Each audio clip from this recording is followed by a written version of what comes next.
जब अपने भक्त के लिए गणेश जी बन गए भगवान जगन्नाथ, जानिए महाप्रभु के गजबे स्वरूप की कथा। उड़ीसा के पुरी धाम में भगवान जगन्नाथ का श्री मंदिर स्थापित है। कहते हैं कि सागर तट पर युगों युगों से भगवान नीलमाधव का पुरुषोत्तम क्षेत्र मौजूद है और इसका जिक्र भविष्य पुराण में भी है। इसी आधार पर भारत भूमि में 4 धाम स्थापित हैं। उत्तर में बद्रीनाथ जो कि पहाड़ी में है, पश्चिम में सागर तट पर द्वारिका, पूर्व में सागर तट पर जगन्नाथ और दक्षिण में सागर तट पर रामेश्वर। साधु समाज में एक और बात कही जाती है कि सतयुग में भगवान चमत्कारी अवतार लेकर आए। कभी मछली बने, कभी सिंह तो कभी वारह। त्रेता में वह संत हित के लिए खुद ऋषि बनकर परशुराम बनकर आए। फिर वह जन जन के राम बने। द्वापर में वह भक्त सखा मित्र और धर्म के रक्षक बनकर आए। लेकिन उन्हें भक्तों की भक्ति देखने के लिए भक्त भी बनना था। वह अपने भक्तों के भी भक्त बनना चाहते थे, इसलिए वह जगन्नाथ बनकर आए। इस रूप में न उनके हाथ है ना ही पैर, केवल बड़ी बड़ी आँखें हैं। वह चाहते हैं कि उनकी नज़रों से कोई भक्त रह न जाए। वह कहीं नहीं जाना चाहते, बस जो उनके पास आए वह उसके होकर रह जाना चाहते हैं। इसीलिए भक्त होते हुए भी वह जगन्नाथ है। श्रद्धालु जिस रूप में सच्चे हृदय से उनके दर्शन करना चाहते हैं, भगवान वैसे ही रूप में उन्हें दर्शन देते हैं। पूरी धाम में इससे जुड़ी एक लोक कथा भी प्रचलित है। यह कथा भगवान की अनासर विधि से जुड़ी हुई है। कथा के मुताबिक भगवान ने अपने एक भक्त को श्री गणेश का अवतार लेकर दर्शन दिए थे। उनकी यह कथा गणेश चतुर्थी के साथ भी जुड़ती है और गणेश पूजा के दौरान पूरी व अन्य पूजा पंडालों में सुनाई भी जाती है। पुराणों में लिखा है कि कलयुग में भगवान नीलमाधव भक्तों को उनकी इच्छा के अनुसार दर्शन देते हैं। वह भक्तों के बीच ही निवास करेंगे। इसी आधार पर यह कथा कही जाती है। कहते हैं कि 16वीं शताब्दी में महाराष्ट्र के एक गांव में एक मूर्तिकार गणपति भक्त रहते थे। वह दिन रात गणपति बप्पा की भक्ति में ही लीन रहते थे। एक समय वह तीर्थ यात्रा पर निकले। इस तरह हर ओर की यात्रा के बाद वह पुरी यानी उड़ीसा पहुँचे। यहाँ भट्ट जी को बहुत निराशा हुई क्योंकि पुरी में गणेश जी का कोई मंदिर ही नहीं था। ऐसा देखकर वह विचलित हो गए। यह उनकी यात्रा का अंतिम पड़ाव था और इस दौरान अपने इष्ट गणपति बप्पा के दर्शन करना चाहते थे। वह बप्पा की भक्ति में इतने मग्न थे कि भगवान जगन्नाथ के मंदिर में बिना दर्शन किए ही पुरी की यात्रा छोड़कर लौटने लगे। इस तरह उनकी 4 धाम की यात्रा भी अधूरी हो गई। यहाँ तक कि पुरी में भगवान का महाप्रसाद भी उन्होंने ग्रहण नहीं किया। वह इसी तरह विचलित होकर लौट रहे थे कि रास्ते में उन्हें एक ब्राह्मण युवक मिला। उस युवक ने भट्ट जी को इस तरह विचलित हुए देखा तो उसकी वजह पूछने लगा। तब गणेश भक्त ने कहा, मैं यहाँ अपने प्रभु के दर्शन करने आया था, लेकिन यहाँ तो उनका कोई भी मंदिर नहीं है। इसके बाद उन्होंने कहा कि मैं खुद ही यहाँ एक मंदिर तराशूँगा। इस पर वह ब्राह्मण जोर जोर से हंसने लगा। फिर उसने कहा, शुभ काम में देरी क्यों, आप यही अभी ही गणेश प्रतिमा का निर्माण करना शुरू कीजिए। ब्राह्मण युवक की बात में कुछ ऐसा जादू था कि गणपति भट्ट ने गणेश मूर्ति बनानी शुरू कर दी।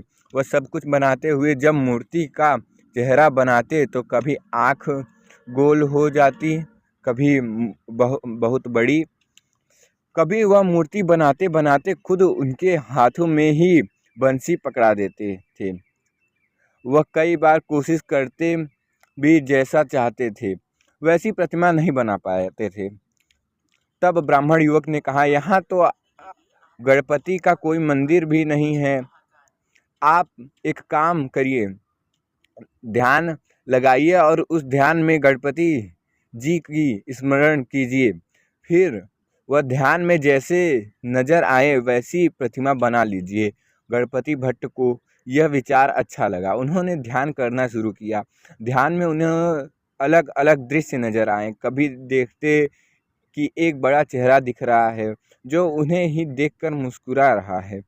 फिर वह देखते कि गणेश जी ही बांसुरी बजाते नजर आ रहे हैं।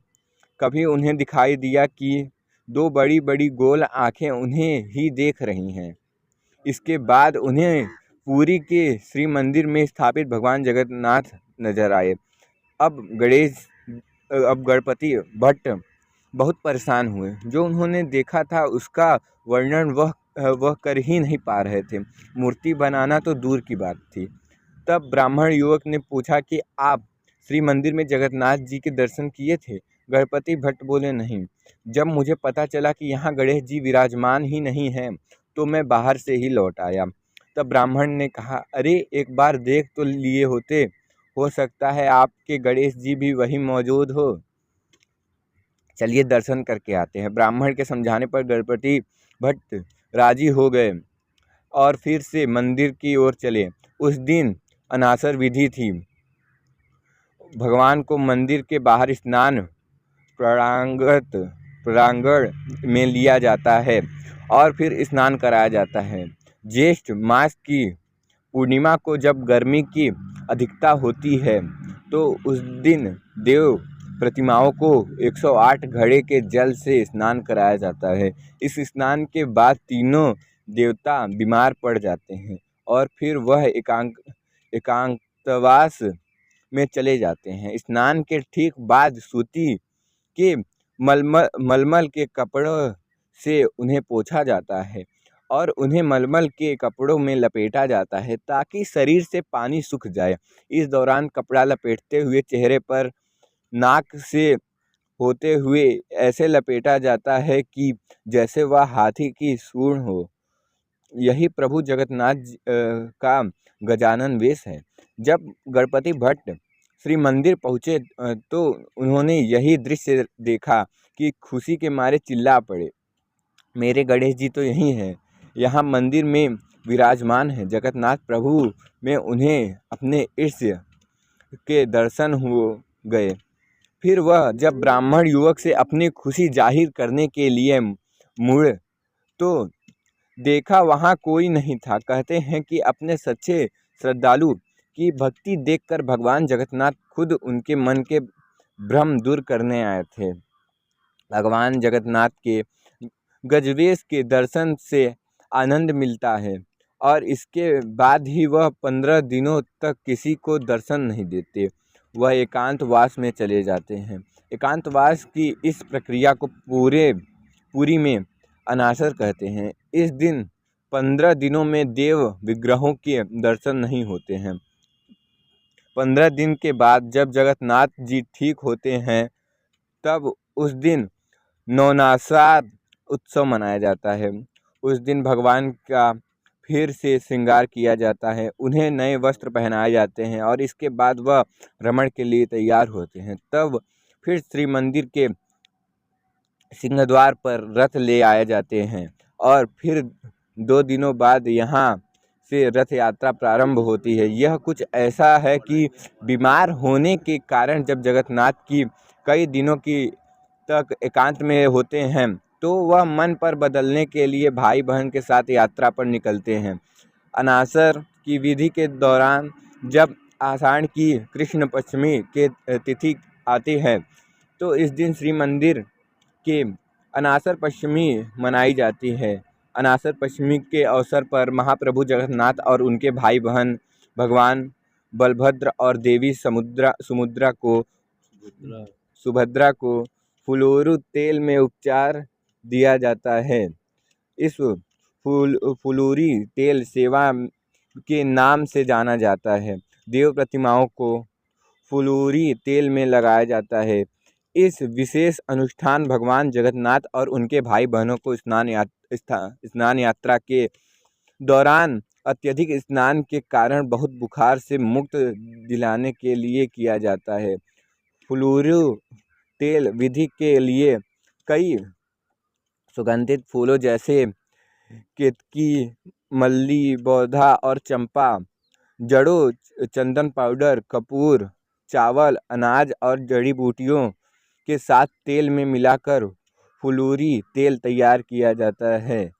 फुलूरी तेल बनाने के लिए शुद्ध तिल का तेल, बेना की जड़ें, चमेली, जुएं, मल्ली जैसे सुगंधित फूल और चंदन पाउडर उन 24 सामग्रियों में से है जिनका उपयोग किया जाता है। हर साल रथ यात्रा के 5वें दिन हेरा पंचमी के अवसर पर तैयारी शुरू होती है और लगभग एक साल तक जमीन के नीचे संग्रहित होने के बाद मंदिर के अधिकारियों का उपयोग के लिए सौंप दिया जाता है।